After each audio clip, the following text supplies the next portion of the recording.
Package కోసం తమ అభిమానులను అమ్మేస్తున్నాడు. తస్మాత్ జాగ్రత్త. మంత్రి అంబటి పవన్ సీఎం అవుతారని ఆశపడ్డ జన సైనికులకు తమ నేత కనీసం ఎమ్మెల్యే అవుతాడో లేదో అనే సందేహమని మిగిల్చారని మంత్రి అంబటి అన్నారు. ప్యాకేజీకి అమ్ముడుపోయిన జనసేనని వెంట జన సైనికులు వెళ్లవద్దని హితవు పలికారు. లేదంటే రాష్ట్రాన్ని నాశనం చేస్తారని మంత్రి అంబటి అన్నారు. రాజకీయ పక్షం ఉంది.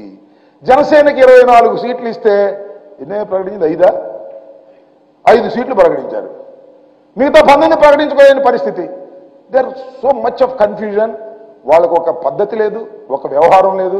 ఏదో స్వామి చెప్పినట్టు విధానం చెడ్డ, ఫలితం ఉండాలట. పవన్ కళ్యాణ్ గారు జనసేనతో పొత్తు, పవన్ కళ్యాణ్ గారు భారతీయ జనతా పార్టీతో పొత్తులో ఉన్నానో అని ఆయన చెబుతున్నాడు. భారతీయ జనతా పార్టీ కూడా మాకు పవన్ కళ్యాణ్ పొత్తులో ఉన్నాడని చెబుతున్నారు.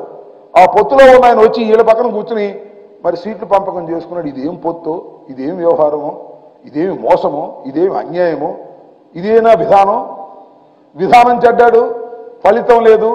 కేవలం 24 సీట్లకు కక్కుర్తి పడి ఇవాళ చంద్రబాబు నాయుడు గారి పల్లకి మోసే దశకు పవన్ కళ్యాణ్ గారు వెళ్ళాడు. కానీ నేను మనవి చేస్తున్నా, పవన్ కళ్యాణ్ గారి సామాజిక వర్గం కానీ, పవన్ కళ్యాణ్ గారి అభిమానులు కానీ ఈ ప్యాకేజ్ రాజకీయాల్లో బలి కాకండి.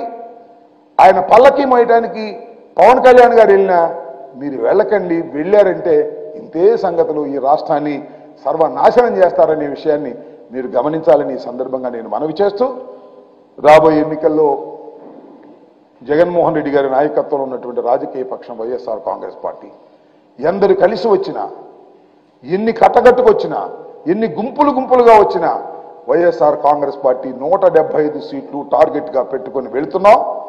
విజయం మళ్ళా వైఎస్ఆర్ కాంగ్రెస్ పార్టీ పొందబోతుంది.